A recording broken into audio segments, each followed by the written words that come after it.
Dan insya-Allah pagi ini kita akan mengupas tajuk yang ke-36, ya, iaitu adab menziarahi jenazah.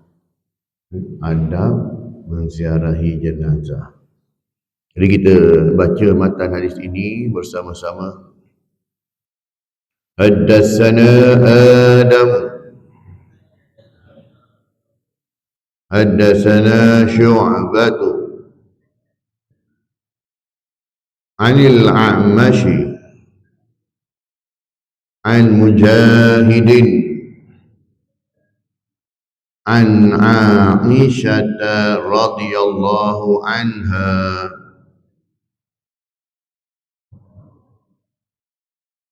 qalat qala an-nabiy sallallahu alaihi wasallam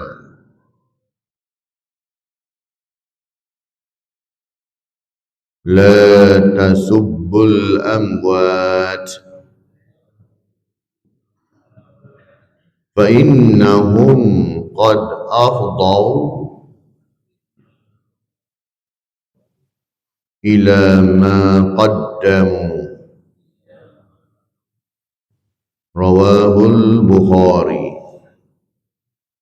Maksudnya telah menceritakan kepada kami, Adam telah menceritakan kepada kami Syu'bah daripada Al-A'mash, daripada Mujahid, daripada Aisyah radhiyallahu anha berkata, Nabi sallallahu alaihi wasallam telah bersabda, la tasubbul amwat, janganlah kamu mencela mayat.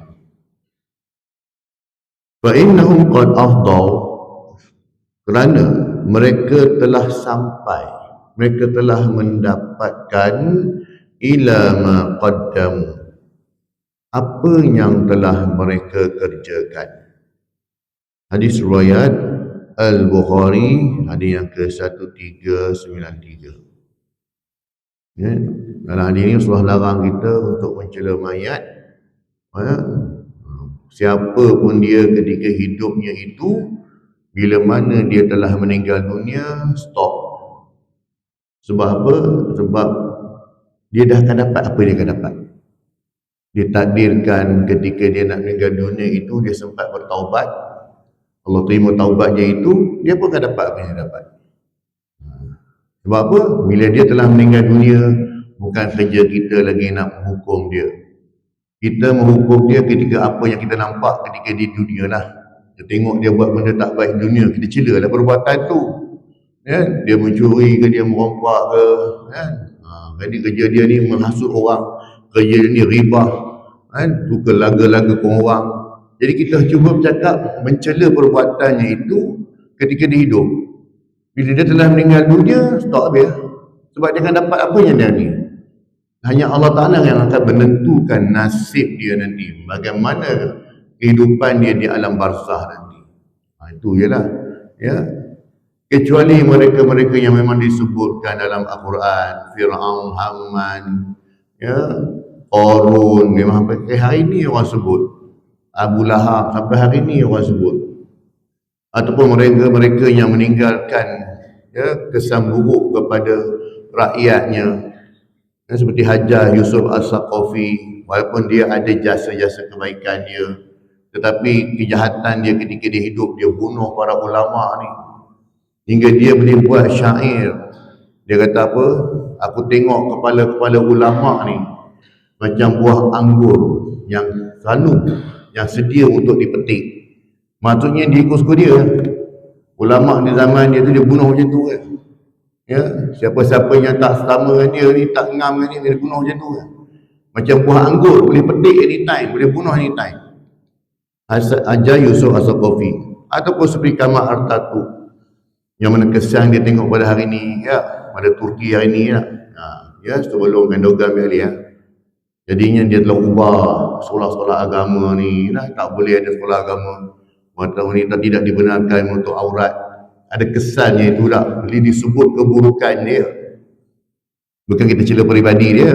Dia nak minum arak ke dia nak zina, itu kau jawab sendiri lah depan Tuhan. tetapi perbuatan kau yang beri mudarat kepada masyarakat. Jadi yang keburukan itu tercerita.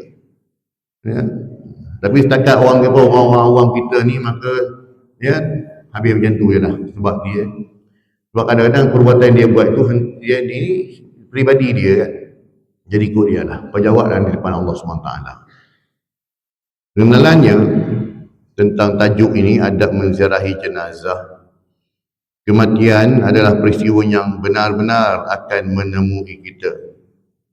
Sebab tu disebut dalam talqin, pembawa mati itu benar, muka dan nakir itu benar, azab kubur itu benar, untuk bagi tahu orang yang hidup bahawasanya kau sekarang berada di kuburan, ya, kau sendiri menyaksikan bahawa jenazah itu, mayat itu dimasukkan ke dalam liang kubur, dan kau tahu, kau yakin bahawasanya akan ada azab kubur, akan ada muka nakir datang, akan ada. Nah, benda ni semua benar. Sebab apa? Sebab ketika kita di dunia, kita hanya mendengarkan sahaja. Ustaz-ustaz cerita dah, kita dengar kot YouTube, dengar kot TikTok tentang ini. Tapi bila kita masuk ke kubur, makanya kita sendiri menyaksikan bahawa betul-betul lah ini bukan cobaan. Malaikat datang sungguh-sungguh dah. Ya. Ketika kita mati dah, ya, kita akan merasakan perubahan dalam benda yang kita tak sangka. Kita pasal macam kita hidup, sebab kita macam ni lah. Ya. Sebab tu puasa ni dia melatih kita untuk menerima hakikat bahawasanya sebelum ni kita boleh makan, tapi bila dah masuk waktu fajar dah tak boleh makan. Ya. Satunya kita latih diri kita untuk menyesuaikan diri dengan perubahan. Tapi bila dah masuk alam barzakh itu, makanya pada mula mungkin kita rasa kita hidup lagi, kan? Tapi bila dah tengok jasad sendiri, bila kita tengok kita berada di tempat yang gelap, kan, datang perasaan takutnya amat tak. Ketika itu kita terima hakikat lah, pokoknya aku dah mati lah. Yang kita kan, jadi hadaplah apa yang ada ke depan. Ya, baru tu lah kita terfikir, ya Allah, amalan aku tak cukup. Enggak. Baru kita terfikir bahawasanya, ya Allah, selama ni aku banyak buang masa. Ya, banyak buang masa. Sebab apa? Kita tuan-tuan, contohlah, kalau kita nak pergi overseas pun, ya, kita tukar duit siap-siap. Tak kisahlah sini. Soalnya kalau di dunia tak apa lagi, boleh tukar kat sana tak. Tapi currency tu yang kita pakai tu, kan? Jadi currency kita di akhirat ialah dosa dan pahala kita. Jadi tak guna bawa duit banyak-banyak pun, tak ada erti pun. Seperti kadang-kadang kepercayaan agama lain, dia bawa semua masuk dalam.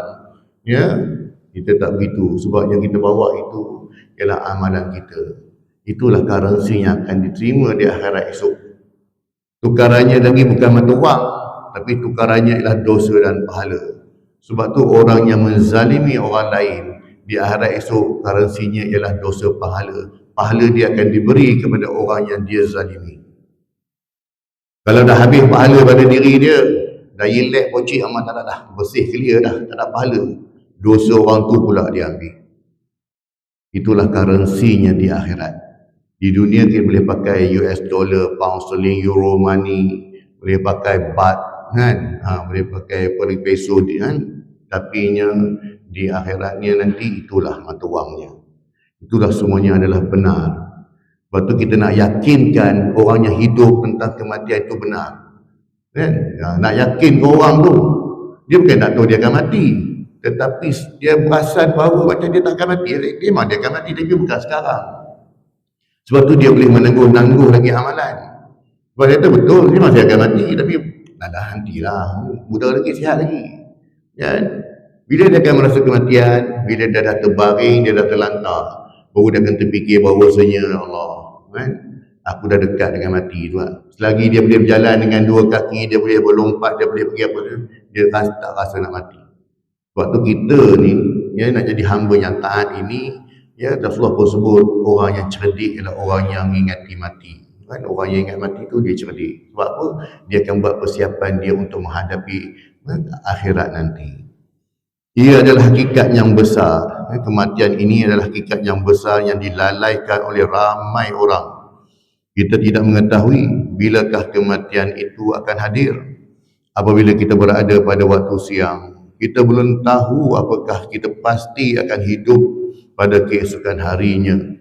Sebab tu dalam bulan Rajab, bulan Syaban, selalu kita doa, Allahumma barik lana fi Rajabin wa Syaban wa balighna Ramadan. Ya Allah, kau berikan kami keberkatan pada bulan Rajab, pada bulan Syaban, ya Allah. Wa balighna Ramadan, dan sampaikan kami, ya Allah, ke bulan Ramadan. Hari ni hari Syak lah, malam ni tengok anak bulan. Ya, sebab tahun ni kita ada 30 Syaban. Jadinya tengok esok 30 Syaban lah. Ditakdirkan malam ni nampak anak bulan, esok kita puasa lah. Kalau tak nampak malam ni, hari Selasa lah kita puasa. Kan? Tapi tengok cuaca macam ni, kita tengok lah. Kan? Sebab ya, bila mana kita nampak dengan mata kita anak bulan tersebut, maka berpuasalah kamu pada esok harinya. Kalau tak nampak, cukupkanlah 30 hari. Kan? Jadinya bulan ni dah 30 hari, makanya tengok. Kalau tak ada, kita genapkan 30 lah. Ya, apapun, tunggulah penyimpan umur raja ni mengumumkan. Jadi itulah. Kan? Bila masuk bulan Ramadan nanti ini, ialah satu peluang untuk kita menjana amalan yang banyak. Booster bagi kita untuk menjana amalan, sebab si amalan itu digandakan. Sebab apa? Supaya bekalan kita di akhir akhirat esok. Menjadi satu kebiasaan dalam kalangan masyarakat kita untuk melakukan amalan menziarahi jenazah dan keluarga si mati atau orang yang terkena musibah. Menziarahi jenazah bermaksud melawat keluarga si mati yang ditimpa kedukaan disebabkan oleh kematian. Islam menggalakkan umatnya supaya menziarahi jenazah. Ia merupakan satu kebajikan masyarakat kepada keluarga jenazah dan melahirkan rasa simpati terhadap keluarga si mati. Kita digalakkan beri nasihat kepada keluarga si mati supaya bertenang dan bersabar menghadapi ketentuan ilahi ini. Dalil Al-Quran dan juga Al-Hadis, firman Allah SWT dalam suratul A'raf ayat yang ke-34. A'udzubillahi minasyaitonirrajim. Wa likulli ummatin ajal wa idza jaa ajaluhum la yastaghfiruna sa'ah wa la yastaqdimun.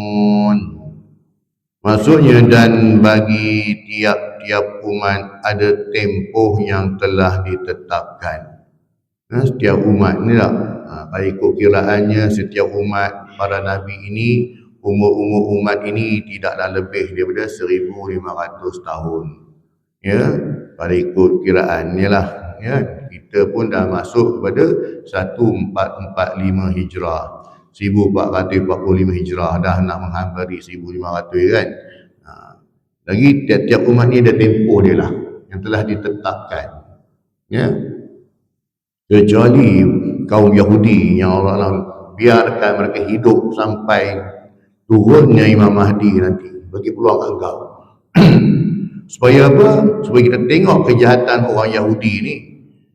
Ya, kalau iblis dan syaitan, makhluk jahat yang kita tak nampak, ya, tapi dia memang ada kita lah, kan? Yahudi ni pula makhluk yang kita nampak dan kita boleh berurusan dengan dia, tapi dia makhluk yang jahat lah, manusia yang jahat. Jadi Allah Ta'ala bagi kepada kita ni supaya ambil pengajaran, jangan ikut macam perangai dia. Itu je lah. Kan? Allah Ta'ala ciptakan iblis dan syaitan untuk menguji kita lah, dari sudut kerohaniannya. Yahudi ni pula dia sudut, ya, kita nampak dia, kita boleh urusan dengan dia, tapi jangan ikut perangai dia. Tapi apa ramai hari ni orang cara hidupnya macam cara hidup Yahudi tak? Macam cara hidup Nasrani, ya? Jauh pada agama. Jauh pada agama tak? Hari ni tak? Banyak ajaran sesat pula tu muncul macam cendawan, kan? Banyak ajaran sesat. Sebab tu Surah sebut, ya, kita dah baca dalam kitab Kiamat hari tu. Allah kata apa? Gigitlah sunnahku dengan geraham. Kenapa tak boleh pegang dengan tangan? Rasulullah suruh gigit dengan geraham. Maksudnya bila kita gigit dengan geraham, kalau sentapan yang kuat, geraham kita pun beri risiko tak. Maksudnya itulah orang yang memegang sunnah Nabi SAW. Dia akan berisikokan diri dia. Orang tengok ni macam yang kau ni tak, kan? Ikut sunnah kan. Macam lah kita buat tak sunnah. Jadi macam tu. Kan? Jadinya itulah cabarannya. Kan? Rasulullah kata pegang sungguh-sungguh. Walaupun kau seorang yang buat, orang lain tak buat, tak apa. Pegang sungguh-sungguh. Kan? Sebab apa? Sebab sunnah ini, yang cara hidup Nabi SAW inilah memberi jaminan keselamatan kita dan keselamatan kepada kita di akhirat. Yang lain semua ke tepi. Sebab tu Allah sebut kan, ya, umat aku ni 73 golongan, satu golongannya yang akan masuk syurga, lagi 73 semua masuk neraka. Satu je pada 73 72 semua Islam. Tapi Islam macam mana? Islam yang tidak menginopati bagaimana yang Allah tunjukkan.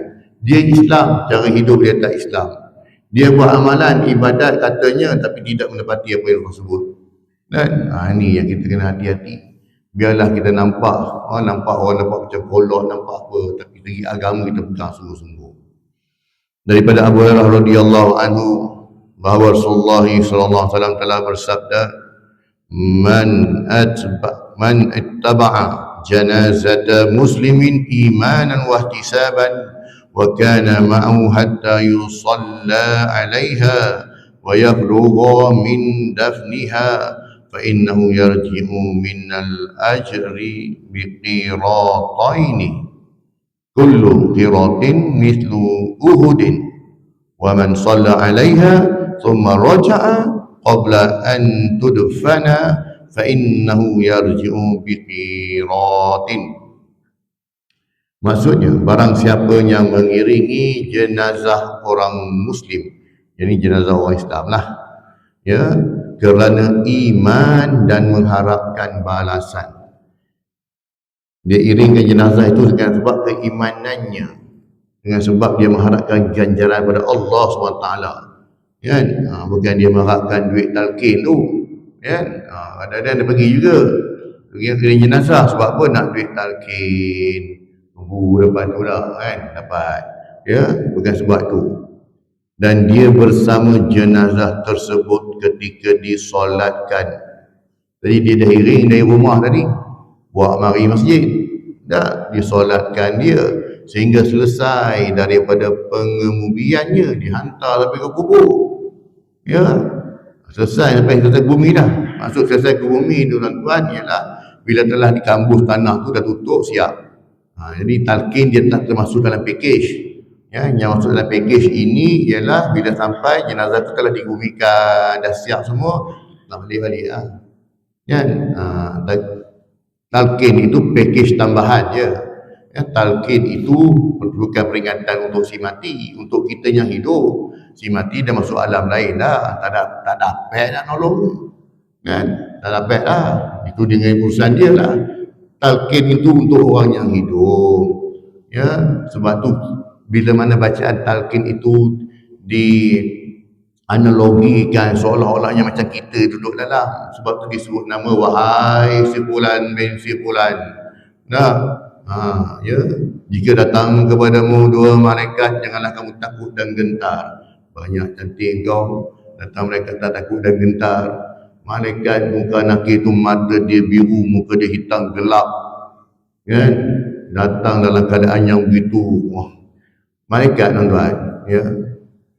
Rasulullah tengok malaikat Jibril kali pertama pendemam, kan? Jadi kita ni yang tak pernah tengok, tak tahu, lepas tu datang dalam keadaan yang rupanya begitu menakutkan ini dah.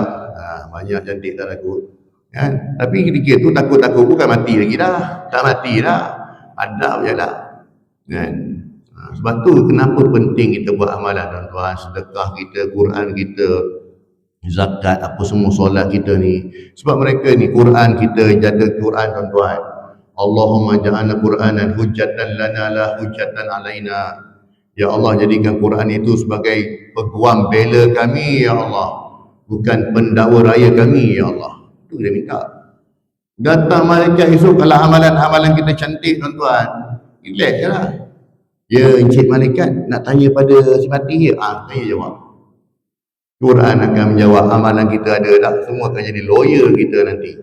Kita lega, aku selamat. Dah, ni bila tak ada peguam jawab sendiri. Masuk mahkamah tak ada peguam lah jawab. Kan? Jadi itu. Sebab tu penting amalan ni. Dari situ baru kita masuk dalam yang rahat. Masuk kubur baru kita terfikir. Ya Allah, kan? Ruginya aku, menyesalnya aku. Tak guna lah. Habis lah. Ni. Jadinya, bila selesai dia sampai ke pengkebumiannya, maka dia pulang dengan membawa 2 qirat. Setiap qirat setara dengan gunung Uhud.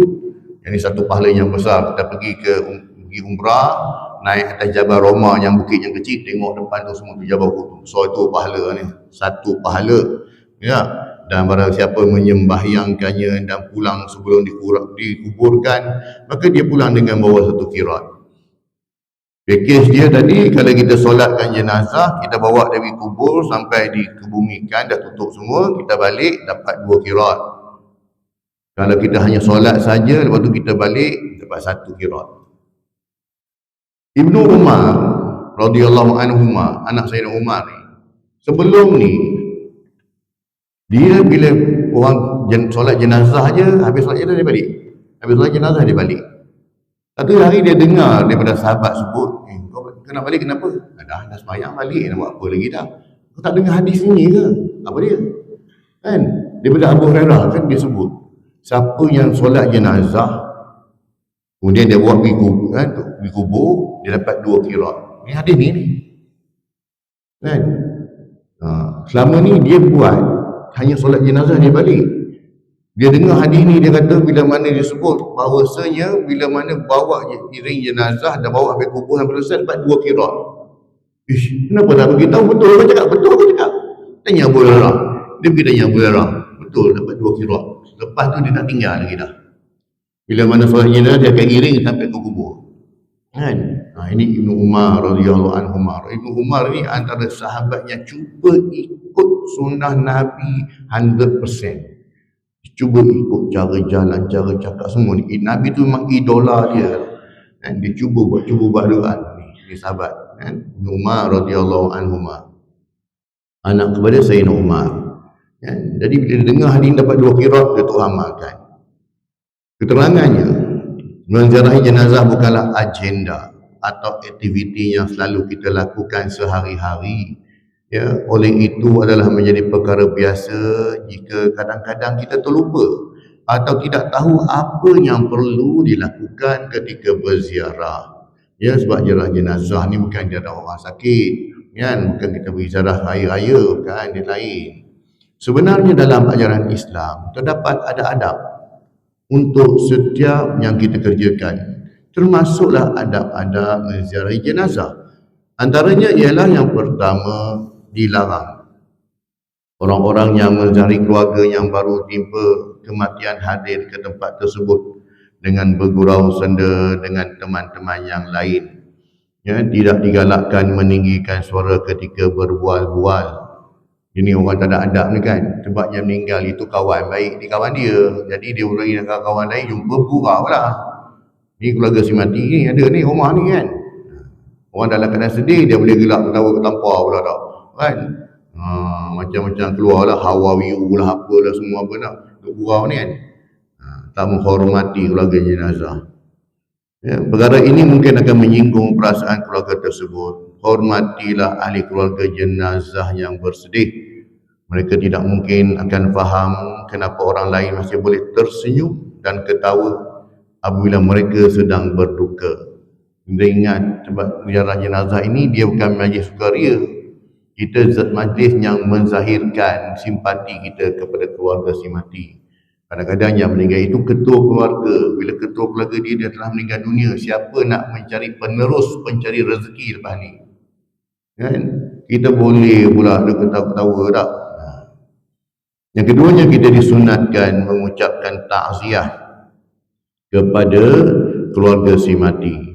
Ini berdasarkan sebuah hadis yang diriwayatkan oleh Abu Umarah radhiyallahu anhu bahawa Rasulullah sallallahu alaihi wasallam bersabda, "Ma min mu'minin yu'azzi akhahu bi musibatin illa kasahu Allah subhanahu min hulalil karamati yaumal qiyamati. Maksudnya tidak ada seorang mukmin yang mengucapkan takziah kepada saudaranya disebabkan suatu musibah, melainkan Allah SWT akan memakaikannya dengan pakaian kemuliaan pada hari kiamat kelak. Hadis riwayat Ibnu Majah. Hadis ini berstatus hadis hasan. Tak kira lah meninggal dunia ke, kemalangan ke, ucapan takziah itu supaya kita bersabar tak? Supaya orang yang ditimpa musibah itu bersabar, maka Allah Ta'ala akan bagi ganjaran pakaian yang kemuliaan di hari kiamat. Itu ya, itu orang yang mana menzahirkan simpatinya kepada orang lain, menzahirkan simpatinya. Imam As-Sindi menyatakan bahawa takziah kepada saudaranya adalah dengan cara menyuruhnya supaya bersabar. Seperti ucapan, semoga Allah SWT memberi ganjaran yang besar kepada kamu dan seumpamanya. Kenapa kita sebut dia kena bersabar? Dan kenapa kita sebut juga semoga Allah Ta'ala bagi ganjaran yang besar? Sebab pahala kesabaran ini dia tak dapat dah diukur. Orang yang bersabar dengan musibah yang dia terima, yang dia reda dengan musibah yang dia terima, dia tak ada pahala tu, tak boleh nak ukur dia punya besar ni. Allah Ta'ala malu dengan hamba dia yang bersabar, ya, yang ketika mana dia ditimpa musibah, dia bersabar dengan musibah tersebut, dia reda pula tu. Ya Allah, aku reda dengan apa yang kau bagi, ya Allah. Aku tahu kau nak gantikan dengan yang lebih baik. Aku tahu, ya Allah, kau akan beri ganjaran paling yang besar pada aku, ya Allah. Aku sabar, ya Allah. Kan? Malu Allah Ta'ala nak tengok, nak mengazab orang yang hamba yang sabar dalam ketaatan ini tak? Diharuskan bagi orang yang mencari kematian agar membaca surah Yasin, ya. Seperti yang disebutkan dalam hadis yang diriwayatkan oleh Ma'qil bin Yasar radhiyallahu anhu. Nabi SAW bersabda, Iqra'u Yasin ala mautakum. Bacalah ke atas mereka yang sedang menghadapi kematian dengan membaca surah Yasin. Hadis riwayat Abu Dawud, hadis yang ke-3121. Hadis ini berarti hadis dhaif. Ya. Iqra'u Yasin ala mautikum. Tapi sekarang sudah tukar, ya. Allah kata, dan ini tu ada hadis dhaif. Dia dhaif ni sebab ada segi teknikal dia, yang dia bukan hadis palsu pun. Jadinya bacalah Yasin bagi mereka yang sedang menghadapi kematian. Orang yang tengah nazar tu, kita pergilah bacakan Yasin. Takkan nak sembang pula ada dengan nazar kan. Waris dia pergi bisikkan, talqinkan dia. Talqin itu sebutkan kalimah la ilaha di telinga dia, bisikkan pada dia, ya, sebab dia sedang menghadapi kematian. Orang yang lain ni baca Yasin, bukan layan WhatsApp, bukan layan Facebook, bukan buat live TikTok, ya, baca Yasin. Cuma hari ni kita berubah sikit dah. Bila kita jemput orang datang rumah nak buat tahlil, baca Yasin pula. Apa hal? Baca Yasin tu waris dia, tapi daripada ini budaya kita, yang jadi budaya kita dah, nambah kalau masuk bulan Syaban, buat peluri dah, mari baca Yasin, mari baca Yasin. Kalau hari 3-4 rumah dah. Padahal kita betul kan, cara faham betul lah baca Yasin tu bagus kan, tapi ini untuk waris dia lah. Dan Yasin ini kita kena baca ketika orang tu sedang menghadapi kematian. Sekarang dia sudah meninggal dunia, dah habis pun, malaikat pun dah tanya dah kat dia dah pun, nak baca Yasin apa, waris dia dah baca Yasin. Tapi kadang-kadang mungkin pada kita pula, aku siap makan banyak-banyak ni, aku siap makan sedap-sedap, ada kambing golek, takkan tahlil je kot, Yasin lah sekali package kan. Tapi kalau ikut pada hadis ini, sebelum kematiannya itu, kan, itu yang betulnya lah, kan, menepati sunnahnya itu. Ada pun yang hari ini ikut budaya je lah, yang adatnya lah, ya.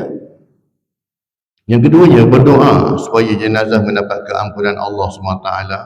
Seperti mana hadis yang diriwayatkan oleh Uthman bin Affan radhiyallahu anhu, Nabi SAW bersabda, astaghfiru li akhikum wasalu lahu bitasbit fa innahu al-ana yus'alu.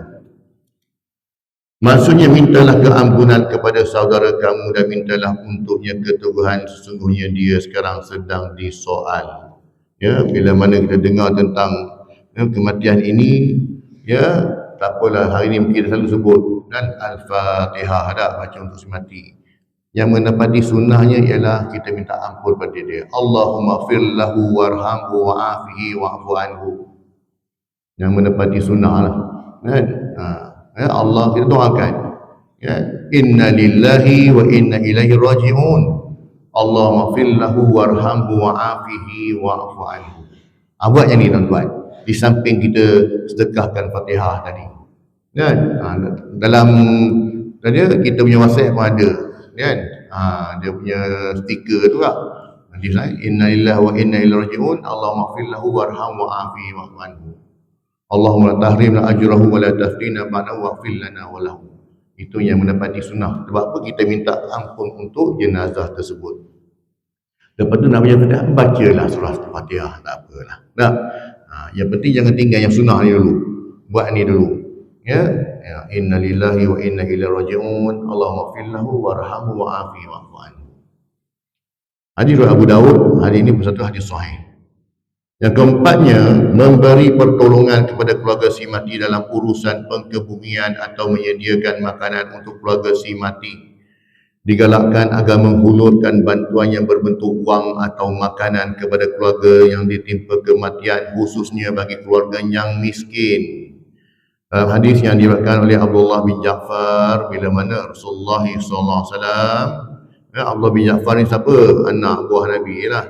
Ya. Jadi Abdullah bin Ja'far ni anak pada Ja'far bin Abu Talib. Kan? Jadinya dia ni Ja'far bin Abu Talib ini ya sepupu Nabi SAW. Jadinya bila dia meninggal dunia dalam perang Mu'tah, ya, dalam perang Mu'tah tersebut Rasulullah dapat pengkhabaran berita yang telah syahid. Ya, makanya baginda Nabi SAW bersabda, "Isna'u li ahli Ja'far ta'aman fa innahu qad ja'ahum ma yashghaluhum." Maksudnya buatkanlah makanan untuk keluarga Ja'far kerana mereka ditimpa peristiwa yang menyedihkan. Jadi riwayat At-Tirmizi, hadis ni hadis hasan. Maksudnya untuk keluarga yang ditimpa musibah, kita bagi bantuan pada dia. Ya, kita yang tolong dia pada hari kematian tersebut, kan? Nak bawa air mineral ke ataupun hari ni antara budaya kita kadang-kadang benda ni sunnah lah. Kan? Kita mungkin tak ada nak buat air mineral, nak buat kuih muih pun, tapi kita bagi sumbangan kewangan tak? Tak ada masalah. Kan? Terutama kalau keluarga tu keluarga yang miskin. Kan? Kita bantu dia. Jadinya tidaklah menjadi kesalahan pun kalau orang letakkan jak putih tu tutup dengan sapu tangan tak? Orang nak masukkan duit tu tak ada masalah pun. Sebab ni antara sunnah Nabi, kita bantu dia. Kita nak bantu sudut lain mungkin tak sempat pun tu. Mana dah poket susuk lagi masuk dalam. Kan? Itu antara sunnah jugalah. Ataupun kita bawa makanan jiran-jiran yang dekat ini, kan? Bawakan makanan, bukan bawa sendiri, yang untuk ahli keluarga dia, ataupun air mineral untuk orang yang datang jauh kan. Jadi boleh macam tu. Ya, dua ringankan. Kan? Kalau keluarga miskin. Adapun untuk tahliyah lepas tu dia tidak menjadi sunnah pun, di budaya kita sahaja. Ya, kadang-kadang tahlil itu yang bantu tu kadang dapat dara dia, abang dia. Petang ni kau ni panggil kalau orang mesti datang nak buat tahlil ke apa semua kan. Yang penting tidak menggunakan duit si mati. Bila si mati itu telah meninggal dunia, apa saja harta dia semua itu akan difaraidkan menjadi harta waris dia, tak boleh nak guna kecuali untuk urusan pengkebumian. Sebab tu orang masuk khairat kematian tuan-tuan. Kalau ada harap kematian tu masuk-masuklah tuan-tuan, bukan banyak-banyak pun. Sekurang-kurangnya bila mana kita meninggal nanti, sekurang-kurangnya pertama kita ni ingat mati ya. Bila mana kita ni bayar khairat kematian. Yang keduanya bila kita mati nanti dah ada orang uruskan kain kafannya, van jenazahnya, kubur semua selesai dah. Itu tujuannya pun kan, untuk ingatkan kematian ini. Jadi bila mana si mati meninggal dunia, duit yang dalam poket seluar dia pun, duit yang bawah bantal tu semua akan jadi harta faraid nanti. Haram untuk kita ambil nak gunakan. Tambah-tambah pula dia ambil duit si mati nak buat duit tahlil. Lagi jangan. Kan? Guna duit si mati ni, kenapa ni? Ni karang malam karang nak pergi orang masjid datang. Ya, jangan. Kecuali yang tolong tu, pada ke air lah, aku ayah. Buat apa? Kan? Tu aku tanggung. Boleh lah. Yang kita risau hari ni, bimbang, takut-takut dia terguna duit si mati. Yang kita pula ramai-ramai pergi tak ni kan. Bihun je. Yang demand pula tu kan. Jadi hati-hati sikit. Bergantung pada keluarga tersebut. Kalau keluarga tu miskin, kita pun tahu memang dia ni B40 tuan-tuan. Bantulah dia. Kan? Bantulah dia. Kadang-kadang kalau dia nak buat tahlil pun, apalah orang-orang kampung ni, ada mana tolonglah dia lah daripada buat. Saya bayar. Itu tak apa. Kita risau takut-takut terguna dia si mati. Sebab itu bukan hak lagi dah. Bukan hak kita pun. Kan kena lagi untuk ni, untuk waris dia nanti. Kena pula dia ada anak-anak kecil pula kan. Oh, panjang lagi cerita tuan-tuan tak? Dalam hadis di atas, Rasulullah mengarahkan jiran tetangga yang tinggal berhampiran dengan keluarga si mati membuat makanan kepada mereka yang ditimpa musibah duka cita kematian. Kadang-kadang waris si mati ni tak sempat nak makan pun. Tak sempat nak makan pun sebab dia sibuk urusan ni mati, nak buat report polis lagi, nak pergi cari lagi tukang gali kubur lah, sekarang nak confirm balik dengan imam pun, nak semayang, hak lain semua macam-macam urusan lagi nak buat lah. Tak sempat nak makan pun.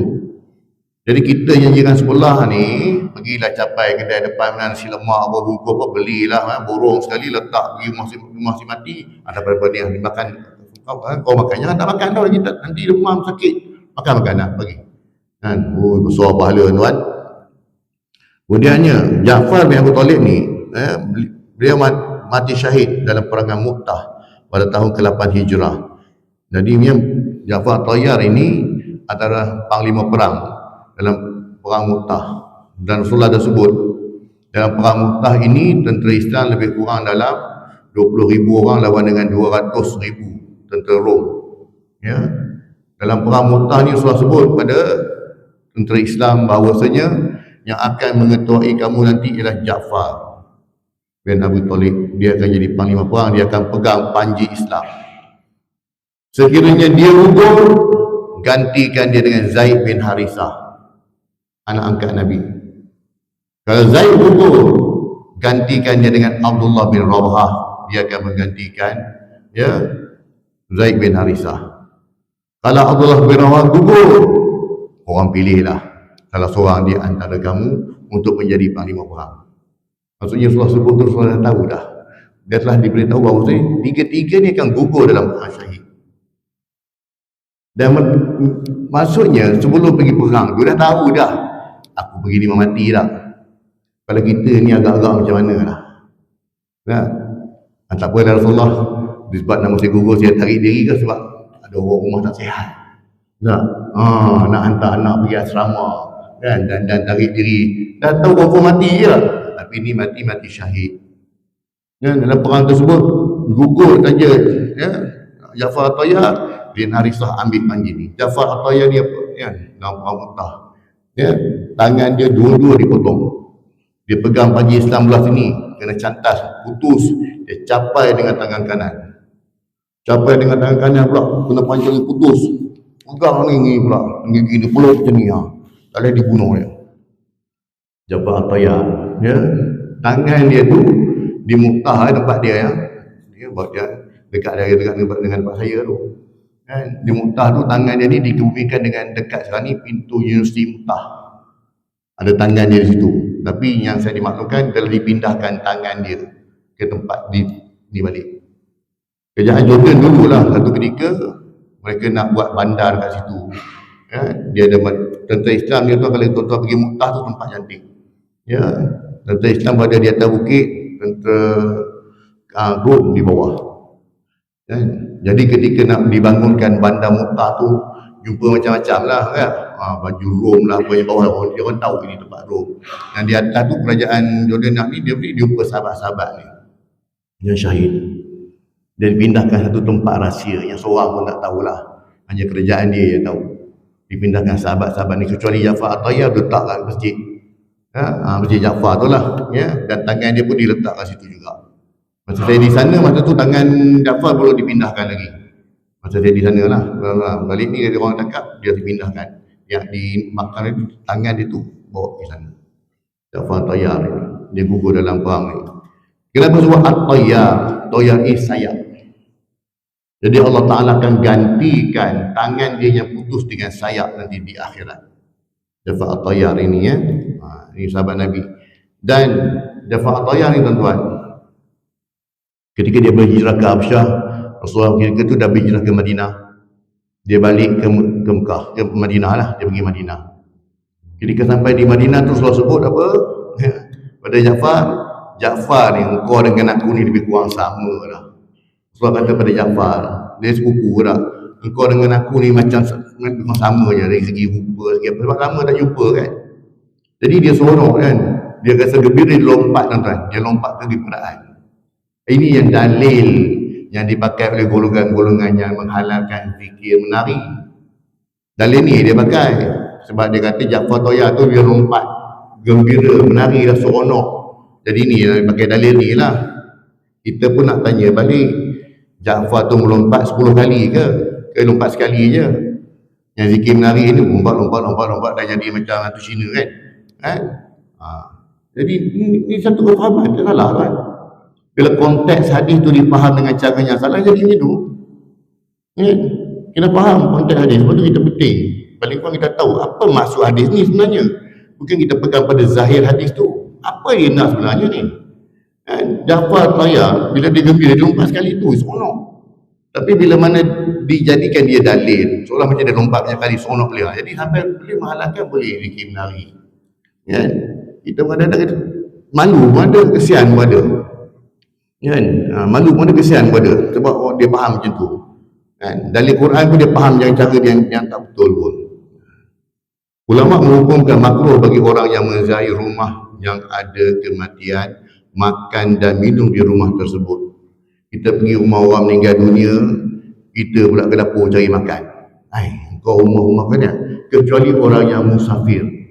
Orang daripada Kuala Lumpur, pada Johor datang, kadang tak sempat nak singgah makan pun sebab nak balik nak jumpa jenazah kan. Itu boleh makan dan minum.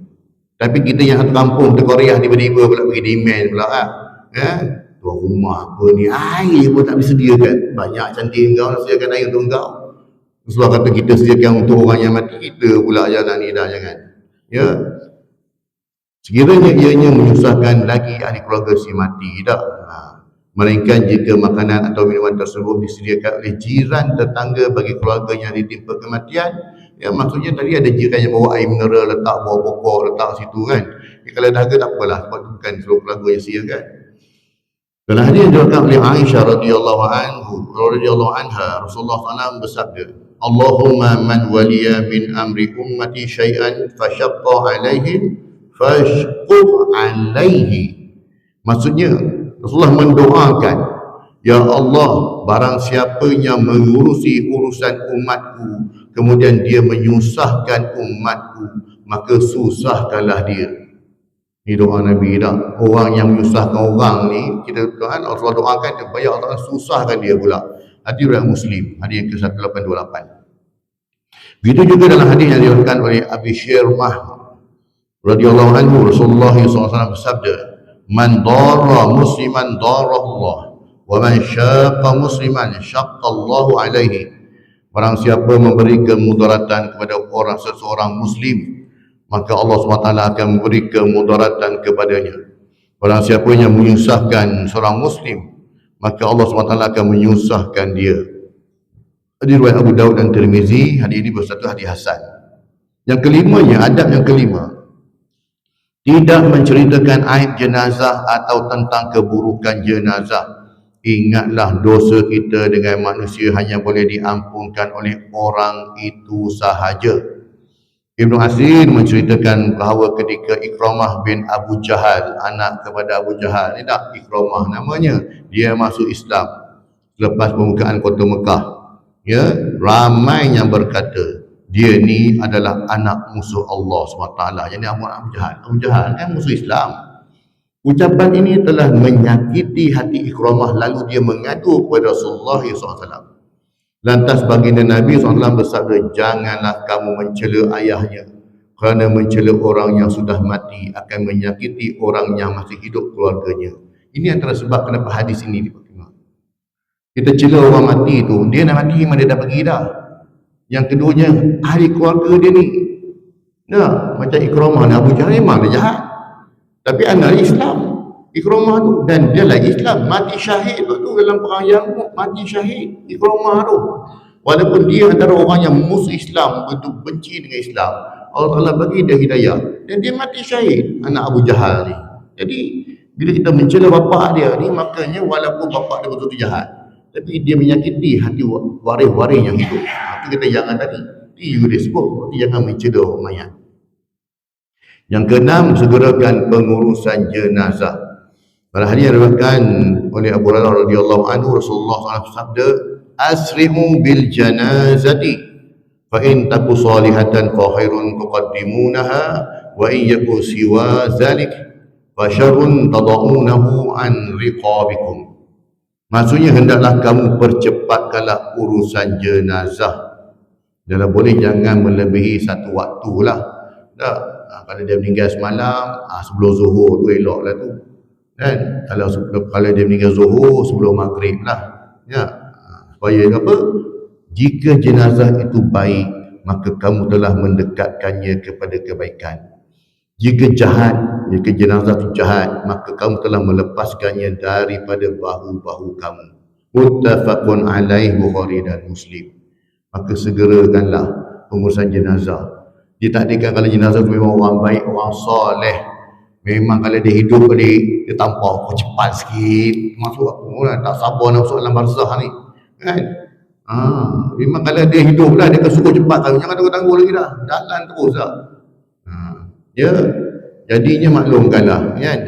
Pada waris-waris dah kadang-kadang terpaksa tunggu jenazah, tunggu dah siap dah ni, nak bawa pergi kubur dah. Kenapa ni? Anak dia daripada sana tak sampai, dia mana sampai. Ya, anak menunggu tu. Ya, tapi hari ni zaman teknologi dah ada dah. Nak buat live FB pun boleh, nak buat live TikTok, buat live ni pun boleh. Kan? Pengurusan jenazah itu kita bimbang tu lagi. Sebab apa? Kalau dia tadikan jenazah tu sakit, takut-takut dia darah keluar ke, ada, ini akan beri fitnah kepada si mati. Kemudian yang pergi situ bukan semua hati baik. Ada je orang nak mencari aib tu. Kau tahu aku pergi tadi, macam tu masalah tu. Kan dia memang dia berdosa perbuatan tersebut, tapi dia serba semua ni. Satu lagi apa kita tuan, orang yang menguruskan jenazah, pemandi jenazah ni kan, kadang-kadang dia nampak benda-benda yang aib kat situ. Jangan dah bercerita ke orang. Dia tu hari tu, aku yang mandikan. Ingatkan ni sangat tu lah. Jaga tuan-tuan. Kan? Orang melibatkan urusan macam ni kan. Mulut memang kena tutup, mata mana ni, jangan cerita. Kan? Kalau nak ni pun jangan sebut nama, jangan sebut tempat. Kan? Ya. Berdasarkan pengalaman dia, kita panggil buat khusus pengurusan jenazah di masjid. Kadang-kadang orang tu cerita tak, dia tak sebut tempat, tak sebut nama, tak apa. Itu dia lah kan. Sebagai pengejaran kita bagi hidup. Tapi kalau masa dia cebur dah, aku minggu lepas nak cerita, jadi risau. Ya. Dosa tu bukan main-main tu ya. Yang ketujuhnya, sembahyangkan jenazah dan mengiringnya ke kubur. Dalam hadis yang diriwayatkan oleh Abu Hurairah radhiyallahu anhu, Rasulullah SAW bersabda, "Man syahida janazata hatta yusalli falahu qiratun, wa man syahida hatta tudfana kana lahu qiratani." Qila wa man qiratani? Qala mithlu jabalaini azimain. Ini dalam hadis yang lain. Barang siapa yang hadir menziarahi jenazah sehingga dia dapat menyembahyangkannya, bertuan-tuan anjurkan pada orang lain pun, bila mana datang jenazah ni semayanglah, janganlah duduk kat luar-luar ni, rugi. Solat jenazah itu adalah penghormatan terakhir kita kepada si mati. Itu pertamalah. Yang keduanya, ganjaran pahala ni. Kadang-kadang orang ni tak tahulah dia ni pelik ke kan. Mari je sembahyang jenazah pun, bukan suruh jadi imam pun. Tak kerti nak niat apa niat? Dah sembahyang jenazah. Tak kerti nak baca, tak baca kau diam, kau ikut cukup. Nampak sangat dia tak pernah solat jenazah. Bagi dia bahasa solat jenazah, dia faham apa dia nak buat kan. Ni sanggup duduk kat luar kan. Kan? Kadang-kadang imam dah panggil dah, siapa lagi nak solat jenazah mari sini lah. Tak apa. Apalah kan, kefahaman orang ni. Kau dah datang tempat yang baik dan cantik dah tu, marilah bagi penghormatan terakhir, pahala pun dapat. Bukan sikit-sikit yang pahala kan. Jadi itulah, itu kali beritahu lah orang yang meninggal ni kan, orang yang duduk tepi sanggup tak sembahyang. lelaki pula tu kan. Jadi bagi tahulah, ya, marilah bagi penghormatan terakhir. Bagi kita cakap tuan-tuan yang tu pergi dah ambil sembahyang tuan-tuan, tuan-tuan tuan-tuan bagi penghormatan terakhir si mati, dan tuan-tuan pun dapat ganjaran pahala yang besar ni. Tak? Ini kalau orang tak faham kan, takut nak buka stokin nak buka kasut susah lah tu kan. Jadinya barang siapa yang hadir menjadi jenazah sehingga dia dapat menyembahyangkannya, maka baginya pahala sebuah gunung. Dan siapa yang hadir menziarahi jenazah, ya, sehingga jenazah itu dikebumikan, maka baginya pahala sebesar 2 buah gunung. Ini Rasulullah sebut benda yang umum. Dari hari pertama Rasulullah sebut sebesar gunung Uhud. Ya, ditanyakan kepada baginda Nabi SAW, apa yang dimaksudkan dengan 2 qirat?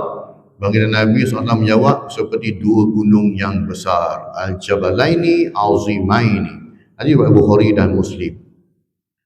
Beberapa hikmah yang boleh kita perolehi sekiranya kita menziarahi jenazah. Antaranya, yang pertama, kita berpeluang menzahirkan perasaan simpati kepada keluarga si mati dan hormat kita pada si mati. Keduanya, mengurangkan tekanan emosi keluarga si mati yang kehilangan ahli keluarganya. Tambah pula yang datang ziarah kawan-kawan baik arwah ni dulu dah, kurang-kurangnya kuranglah sikit tekanan emosi kan keluarga dia. Yang ketiganya, dapat mengadakan hubungan silaturahim dengan keluarga si mati. Yang keempat, menunaikan fardu kifayah, iaitu memberikan hak sebagai seorang muslim ke atas muslim yang lain. Hadis Rasulullah sebut 5 aku muslim ana mungkin khamsin. Hak muslim kata muslim ada 5, antaranya ni pergi ziarahi ketika dia mati, tidak iring dia ke kubur. Dan hukum kita ini menguruskan jenazah adalah fardu kifayah. Apa itu fardu kifayah? Semua orang kena buat. Cumanya bukan semua orang kena tahu, tapi bukan semua orang kena buat. Ya, fardu ain semua orang kena tahu dan semua orang kena buat.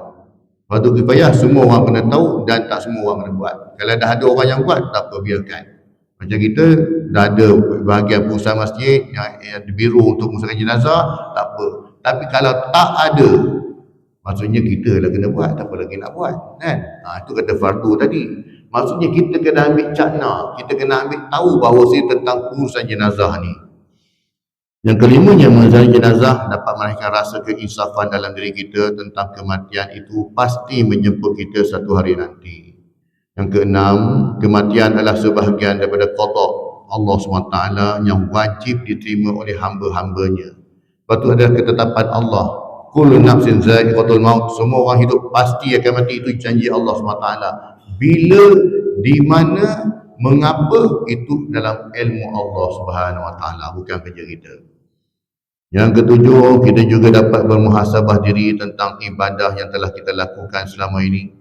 Kita akan terfikir, adakah ibadah kita selama ini mencukupi untuk dibuat bekalan di akhirat nanti. Ya, kalau kita bicara orang soleh, orang baik, ya Allah, untung orang ni kan. Ya, dia kematian dia baik, kematian dia mudah, senang kan. Ya Allah, biarlah kalau aku mati supaya, ya Allah, biarlah macam ni. Allahumma khtim lana bi husnatil khatimah. Ya Allah, matikan kami dengan kematian yang baik kan.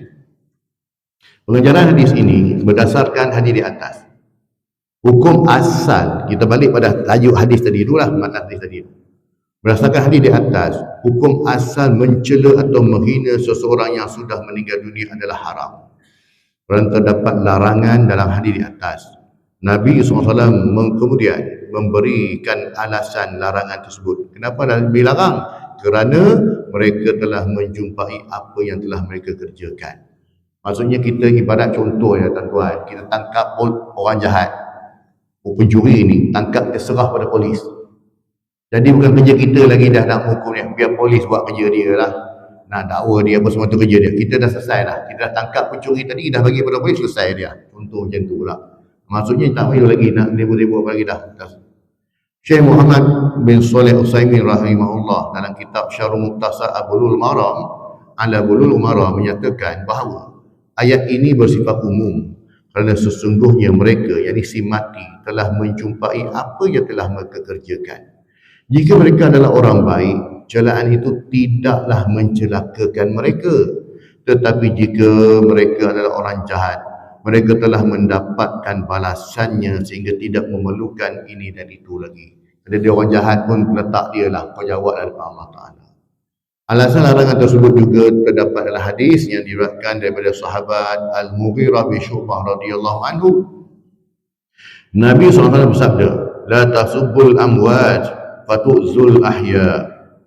Janganlah kamu menghina mereka yang sudah mati sehingga kamu menyakiti mereka yang masih hidup. Macam kisah Abu tadilah, Ikramah tadilah.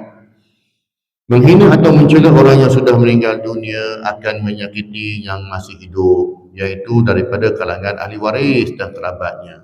Larangan tersebut bersifat umum, termasuk jika kita mengetahui bahawa orang tersebut meninggal di atas kefasikan, melakukan dosa besar dan belum bertaubat sampai mati. Syekh Muhammad bin Shalih Al-Utsaimin rahimahullah dalam syarah Mukhtasar Al-Bulughul Maram juga menyatakan bahawa janganlah kita mencela mereka yang telah mati ini dan janganlah menyebut keaiban mereka. Ya, terutama kalau aib itu peribadi dan tuan, personal punya. Ini kerana mereka telah menjumpai apa yang telah mereka kerjakan, meskipun orang yang sudah meninggal tersebut adalah orang fasik semasa hidupnya dan mati di atas kefasikannya. Maka engkau tidak boleh mencela dan menghina kefasikan mereka. Ini kerana mereka telah menjumpai apa yang telah mereka kerjakan dan hisab mereka di tangan Allah SWT. Itu urusan dia dengan Allah.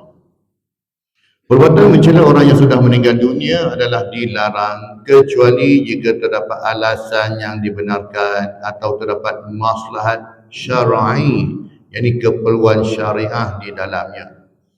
Contoh alasan yang dibenarkan adalah mencela tokoh orang-orang kafir yang semasa hidupnya banyak menyusahkan dan menyebabkan orang Islam sengsara lah.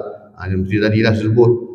Atau semasa hidupnya memerangi negeri-negeri orang Islam dan berusaha merosakkan agama Islam. Dikecualikan dalam masalah ini jika perbuatan itu akan menyakiti kaum keluarganya yang masih hidup. Terutamanya lagi jika kaum keluarganya adalah Muslim. Sehingga mencela orang kafir yang sudah meninggal dunia itu perlu dipertimbangkan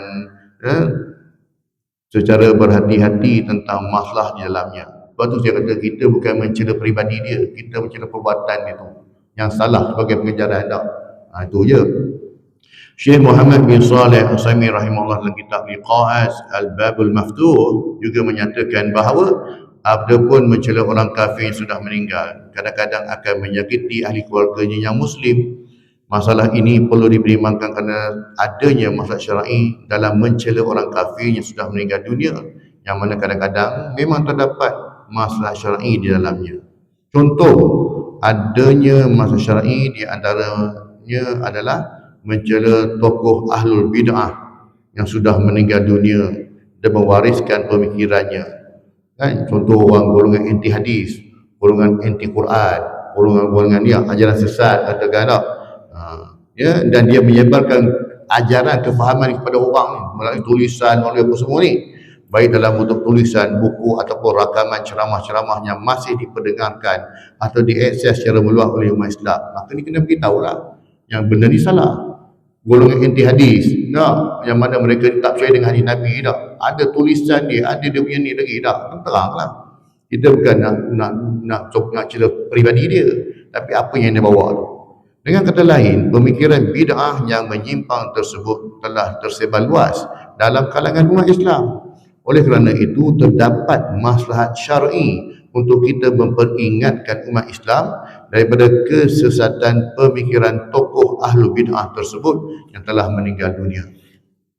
Sebagai kesimpulan, menyebutkan kejelekan atau keburukan orang yang sudah meninggal dunia, mencela atau menghina mereka termasuk perbuatan yang diharamkan, meskipun orang tersebut adalah orang fasik. Dikecualikan dalam masalah ini jika terdapat alasan yang dibenarkan atau terdapat masalah syar'i di dalamnya.